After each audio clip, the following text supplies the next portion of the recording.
Halo para pencinta politik, selamat datang kembali di PJP Ginting Channel Opini Kebangsaan. Pada episode kali ini, kita akan menyelami dunia politik yang penuh dengan intrik, taktik, dan manipulasi. Topik yang akan kita bahas ialah menguak politik di balik kekuasaan, skenario Jokowi dan masa depan demokrasi Indonesia. Saudara, akhir-akhir ini, terutama ketika menjelang berakhirnya kekuasaan Presiden Joko Widodo, politik Indonesia mengalami dinamika yang penuh intrik.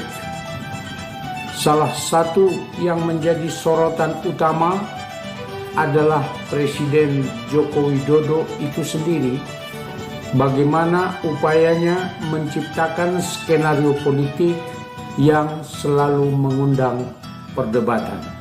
Mulai dari kasus pengangkatan para pejabat ataupun reshuffle kabinet dan langkah-langkah strategis dalam pilkada.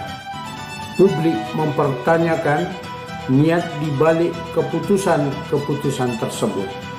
Skenario ini tidak saja membentuk landscape politik pada saat ini, tetapi juga berpotensi mempengaruhi masa depan demokrasi di Indonesia. Banyak yang menganggap bahwa masa jabatan Jokowi telah berakhir secara formal dalam beberapa minggu ke depan. Namun, beberapa peristiwa politik mengindikasikan bahwa Jokowi masih memiliki ambisi politik yang besar. Salah satu contohnya adalah dukungan terselubungnya terhadap sejumlah tokoh politik, termasuk keluarganya yang mencalonkan diri dalam berbagai jabatan strategis. Gibran Rakabuming Raka yang telah berhasil duduk sebagai wakil presiden terpilih, dan Bobi Nasution yang telah resmi dicalonkan sebagai calon gubernur Sumatera Utara, dan Kaisang Pangarep di samping sebagai ketua umum PSI jugalah anak bungsu Presiden Jokowi, sedang mencari-cari posisi untuk bisa dimasukkan dalam jabatan strategis, terutama melalui jalur pilkada. Demikian juga mulai tersorot bahwa Gibran Rakabuming Raka, Kaisang Pangarep, dan Bobi Nasution ditengarai telah terlibat di dalam berbagai proyek strategis nasional. Saudara, tidak asing lagi bagi kita dan sangat terang benderang bahwa kehadiran Gibran Rakabuming Raka dalam jabatan publik ketika menjadi wali kota Solo tidak lain dikarenakan dukungan Jokowi. Selanjutnya, Gibran melalui berbagai jalur politik yang diarahkan oleh bapaknya, yang notabene adalah seorang presiden, melakukan berbagai skenario untuk bisa menjadi wali kota Solo. Sampai-sampai diupayakan calon boneka atau kotak kosong, sehingga dengan mulus Gibran Rakabuming Raka bisa menjadi wali kota Solo. Dan itu berlanjut bagaimana Presiden Jokowi mendorong sedemikian rupa agar Gibran Rakabuming Raka dapat tampil di pentas nasional dengan jalur sebagai wakil presiden. Jelas sekali bahwa Jokowi telah melakukan permainan politik ini di belakang layar dan sudah direncanakan dengan matang. Melalui kejadian ini, menimbulkan pertanyaan tentang integritas demokrasi, baik di tingkat lokal maupun tingkat nasional. Isu besar telah merebak di tengah-tengah masyarakat bahwa Jokowi mempunyai keinginan untuk memperpanjang masa jabatannya 3 periode atau setidak-tidaknya ditambah 2 tahun. Namun, masyarakat terutama melalui PDI Perjuangan, keinginan Jokowi tersebut tertolak. Oleh karena itu, dengan berbagai cara, Jokowi menanamkan pengaruh besar di dalam politik nasional agar dia tetap bisa mengontrol permainan politik ke depan. Bahkan kini Jokowi melalui jejaringnya, melalui oligarknya, telah mencoba agar Jokowi tidak kehilangan kekuasaan setelah masa jabatannya berakhir. Antara lain yang diupayakan adalah untuk memasuki Partai Golongan Karya dan atau Partai Gerindra dan atau dari Koalisi Indonesia Maju. Bahkan Jokowi secara tidak langsung melakukannya melalui jejaring agar dibentuk satu Presiden Club di mana seluruh mantan presiden ada tergabung di dalam. Kita sangat jelas memahami bahwa Jokowi tetap ingin mempertahankan kekuasaannya melalui jalur Presiden Club tersebut. Dan juga kembali adanya gagasan untuk menghidupkan Dewan Pertimbangan Agung sebagai pengganti Dewan Pertimbangan Presiden. Dengan demikian, bila Jokowi menjadi ketua Dewan Pertimbangan Agung, itu artinya secara kelembagaan negara, maka Jokowi setara dengan Presiden. Dengan kata lain, melalui berbagai jalur ini, Jokowi ingin tetap eksis dalam kekuasaan, baik kekuasaan pemerintahan ataupun kekuasaan yang dapat mempengaruhi pemerintahan. Sehingga ketika Jokowi menyatakan di beberapa tempat setelah tidak lagi berkuasa sebagai presiden, maka keinginannya adalah pulang ke Solo dan meninggalkan panggung politik nasional.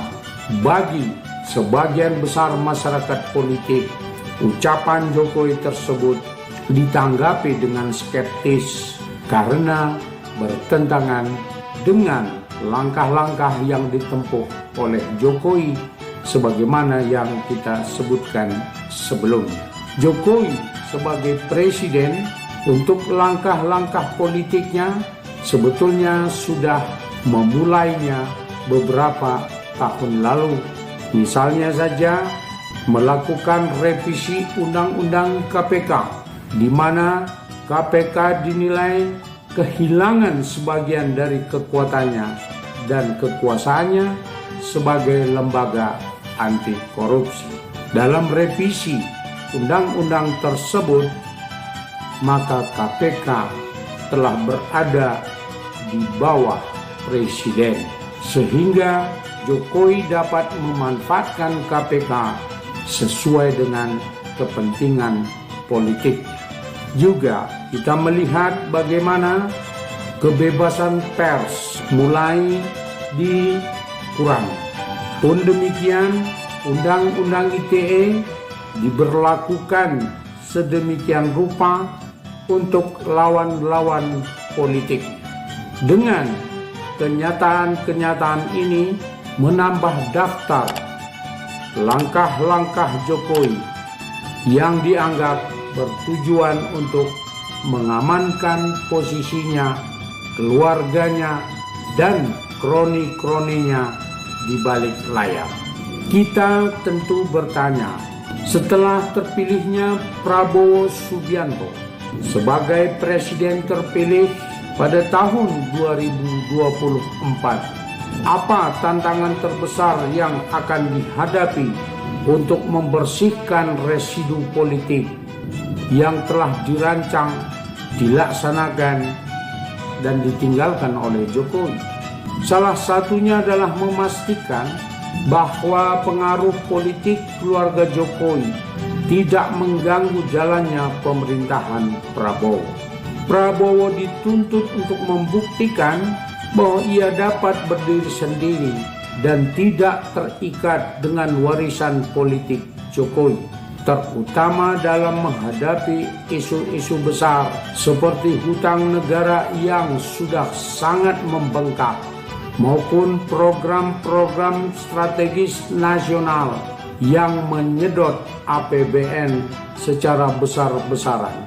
Pun demikian dengan pembangunan ibu kota negara dan janji-janji ekonomi Jokowi yang ambisius pada masanya. Ini semua harus dikaji kembali oleh Prabowo, karena dalam faktanya banyak janji-janji dan proyek-proyek strategis nasional yang dicanangkan oleh Jokowi, dalam faktanya banyak yang bertentangan dengan undang-undang dan bertentangan dengan nalar logika pembangunan masyarakat. Masyarakat Indonesia ke depan akan mengawasi dengan cermat bagaimana Prabowo melepaskan diri dari bayang-bayang Jokowi dan menjalankan pemerintahannya dengan kebijakan yang benar-benar independen. Jika tidak, pengaruh Jokowi akan terus membayangi pemerintahan Prabowo, dan ini sangat merusak kepercayaan publik terhadap proses demokrasi di Indonesia maupun program-program pembangunan yang saat ini telah banyak yang mangkrak. Saudara, tantangan besar menanti Indonesia. Prabowo sebagai presiden terpilih sudah harus betul-betul mengkaji secara mendalam dan mulai fokus pada janji-janji kampanyenya yang masuk akal. Beberapa janji kampanye yang disampaikan oleh Prabowo untuk meneruskan apa yang telah dilakukan oleh Jokowi sebaiknya perlu dicermati kembali, sebab tidak semua program pembangunan yang dilakukan oleh Jokowi sesuai dengan ketentuan perundang-undangan, dan dalam hal ini Jokowi akan tetap bermain di balik layar untuk mengamati pemerintahan Prabowo. Kita sebagai publik tentu saja menaruh harapan besar bahwa transisi kekuasaan pada 20 Oktober akan datang berjalan dengan lancar dan tidak diwarnai oleh intrik politik yang merugikan. Tetapi dinamika politik saat ini bergerak sangat cepat, menginginkan bahwa Jokowi harus dijatuhkan dari kekuasaannya sebelum terjadi serah terima kekuasaan. Hal ini baik oleh Jokowi maupun oleh Prabowo harus dicermati dengan sungguh-sungguh. Kita tentu saja berharap Prabowo dapat menempatkan diri dalam posisinya secara benar untuk tidak selalu berdekatan dengan Jokowi. Sebab bila Jokowi jatuh sebelum waktunya, ini akan membawa implikasi politik kekuasaan di tingkat nasional, dan ini berpengaruh terhadap posisi Prabowo sendiri. Oleh karena itu, Prabowo harus menentukan sikap dan posisinya pada saat ini menjelang transisi kekuasaan, kepada siapakah Prabowo harus berpihak? Apakah pada kepentingan rakyat yang telah memilihnya atau tetap berkelindat dengan Jokowi? Indonesia membutuhkan kepemimpinan yang sangat kuat dan mandiri, harus mampu melepaskan diri dari pengaruh-pengaruh elit politik sebelumnya, termasuk presiden sebelumnya.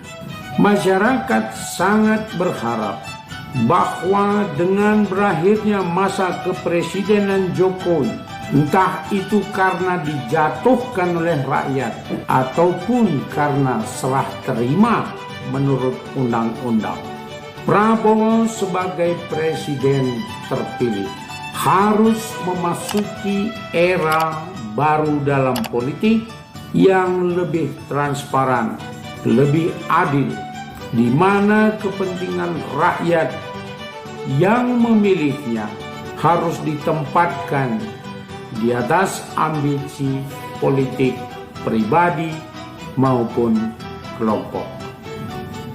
Saudara, setiap perubahan besar dimulai dengan tindakan kecil.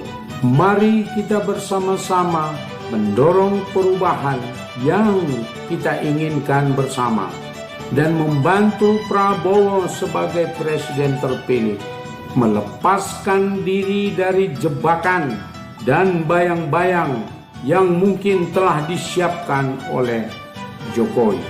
Saudaraku, sebelum kita tutup video ini, mari kita diskusikan lebih lanjut tentang apa yang sudah kita bahas.